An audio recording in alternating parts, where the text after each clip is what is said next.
성경을 읽는데 왜 성령의 도움이 또 필요할까요? 글자는 눈으로 보이는데 마음은 이상하게 다칠 때가 있습니다. 성경은 어려운 암호책이 아닙니다. 하지만 성경은 단순한 정보책도 아닙니다. 성경은 살아계신 하나님이 말씀하시는 책입니다. 그러므로 성경을 읽는 일에는 두 가지가 함께 필요합니다. 눈으로 문장을 읽는 일입니다. 그리고 마음으로 하나님 앞에 서는 일입니다. 오늘 질문은 바로 여기에 있습니다. 성경을 읽을 때 성령의 조명이 반드시 필요한가? 이 질문은 매일 성경을 펴는 사람에게 중요합니다. 왜냐하면 우리는 성경을 읽으면서도 빗나갈 수 있기 때문입니다. 집에서 가족 단체체 채팅을 생각해 보십시오. 같은 문장을 보아도 마음이 상하면 다르게 읽습니다. 엄마가 밥 먹었니라고 물었는데도 잔소리로 들릴 수 있습니다. 문제는 글자가 아니라 마음의 방향입니다. 성경후 비슷한 면이 있습니다. 물론 이 비유는 완전하지 않습니다. 성경은 사람의 문자보다 훨씬 거룩한 말씀입니다. 하지만 우리의 마음이 흐릴 수 있다는 점은 같습니다. 성령의 조명이라는 말이 있습니다. 조명은 불을 비춘다는 뜻입니다. 성령의 조명은 성령께서 우리 마음에 빛을 비추시는 은혜입니다. 성령께서 성경의 뜻을 새로 만들어 주신다는 말이 아닙니다. 성령께서 이미 주신 말씀을 바르게 보게 하신다는 뜻입니다. 개혁주의 신학은 이 점을 매우 중요하게 봅니다. 성경은 충분히 분명합니다. 그러나 죄인은 스스로 겸손하게 받지 못합니다. 그래서 성령의 조명이 필요합니다. 사도 바울은 고린도전서 2장 12절에서 이렇게 말합니다. 우리가 세상의 영을 받지 아니하고 오직 하나님으로부터 온 영을 받았으니 이는 우리로 하여금 하나님께서 우리에게 은혜로 주신 것들을 알게 하려 하심이라. 바울은 여기서 지식과 성령을 떼어놓지 않습니다. 하나님이 주신 것을 알게 하시는 분은 성령이십니다. 조금 뒤 고린도전서 2장 14절도 중요합니다. 육에 속한 사람은 하나님의 성령의 일들을 받지 아니하나니 이는 그것들이 그에게는 어리석게 보이며 이 말씀은 인가리가 필요 없다는 뜻이 아닙니다. 성경 공부를 대충 해도 된다는 뜻도 아닙니다. 뜻은 더 깊습니다. 죄로 다친 마음은 하나님의 말씀을 달갑게 받지 않습니다. 동네 병원에 가면 의사가 설명해 줍니다. 검사 수치가 종이에 적혀 있습니다. 글자는 읽을 수 있습니다.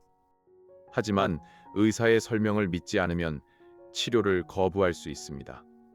성경 앞에 인간도 그렇습니다. 본문은 보아도 하나님의 진단을 싫어합니다. 성령의 조명은 치료를 받게 하는 은혜와 같습니다. 성령께서 말씀의 진단이 참되다고 깨닫게 하십니다. 성령께서 말씀의 약속이 내게 필요하다고 알게 하십니다. 여기서 중요한 선을 그어야 합니다.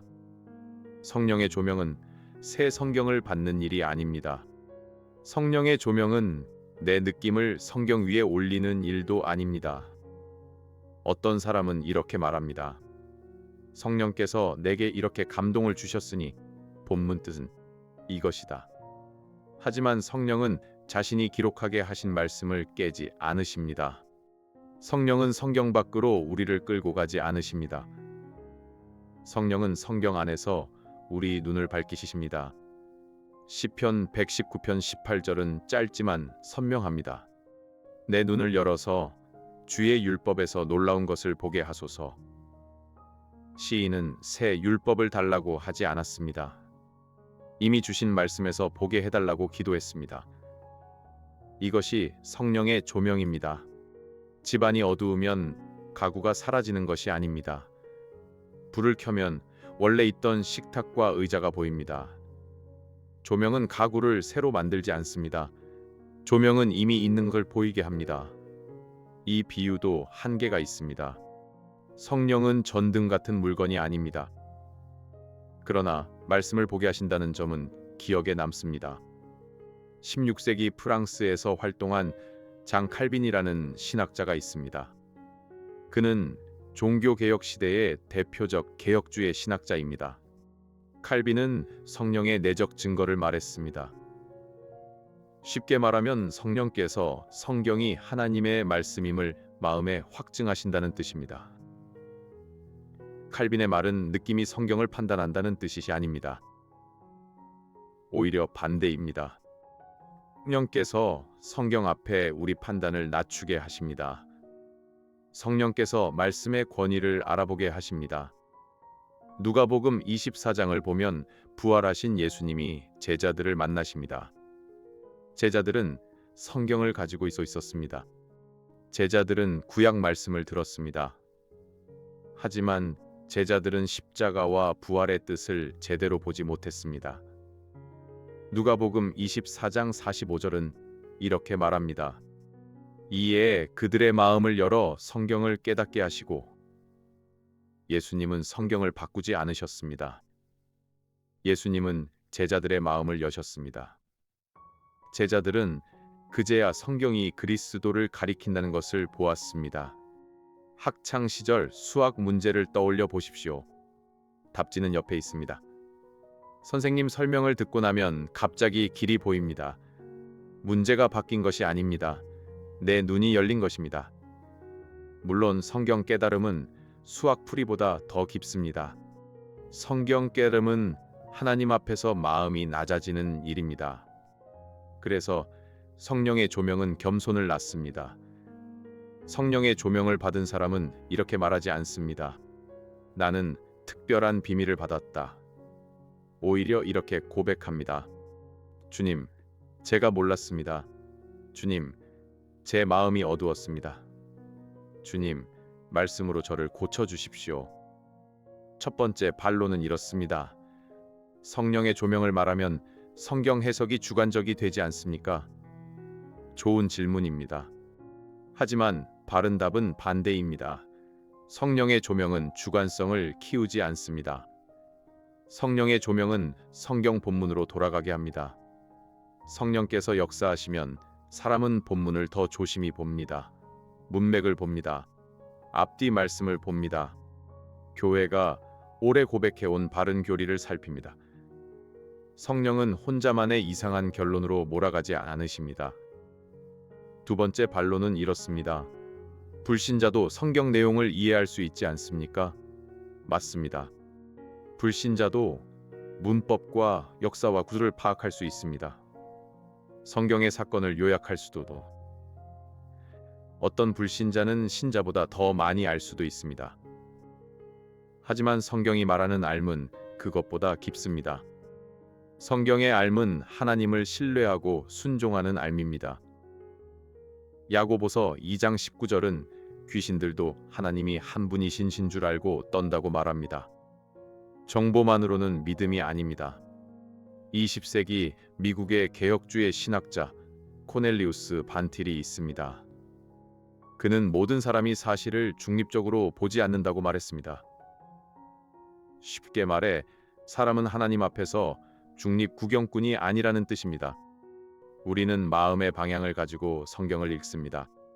그래서 성령의 조명은 지성을 버리라는 말이 아닙니다. 성령의 조명은 지성이 하나님께 돌아오게 하는 은혜입니다. 그렇다면 우리는 성경을 어떻게 읽어야 할까요? 첫째, 기도로 시작하십시오. 시편 119편 18절을 그대로 드려도 좋습니다. 주님, 제 눈을 열어주십시오. 주의 말씀에서 놀라운 것을 보게 해주십시오. 둘째, 본문을 천천히 읽으십시오. 성령의 조명은 성급함과 잘 어울리지 않습니다.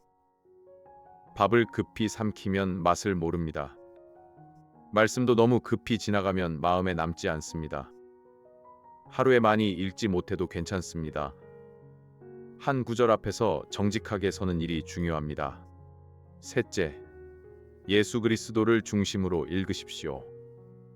예수님은 누가복음 24장에서 성경이 자신을 가리킨다고 가르치셨습니다.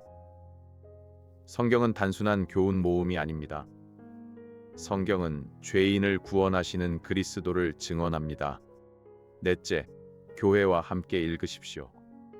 성령은 개인에게만 일하시는 분이 아닙니다.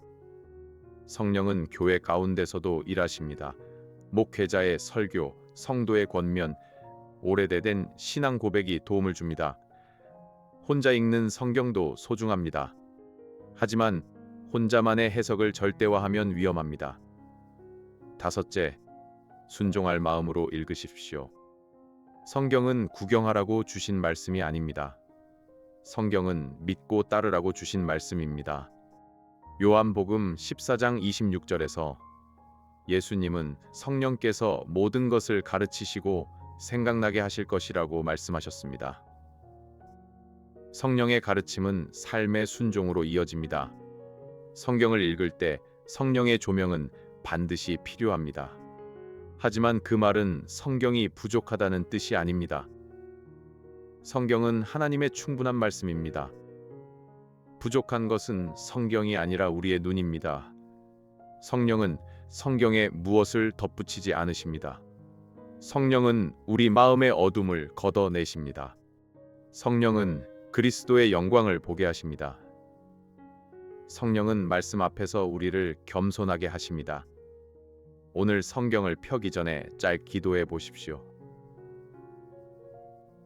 제 눈을 열어 주십시오. 제가 읽고 싶은 말만 찾지 않게 하십시오. 주님이 하시는 말씀을 듣게 하십시오. 성경을 읽는 사람은 많습니다.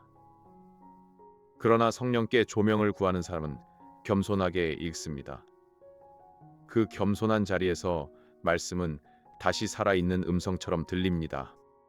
이 영상은 보수적 개혁주의 신학의 입장에서 제작된 변증학적 콘텐츠이며 모든 신학적 견해를 대변하지 않습니다.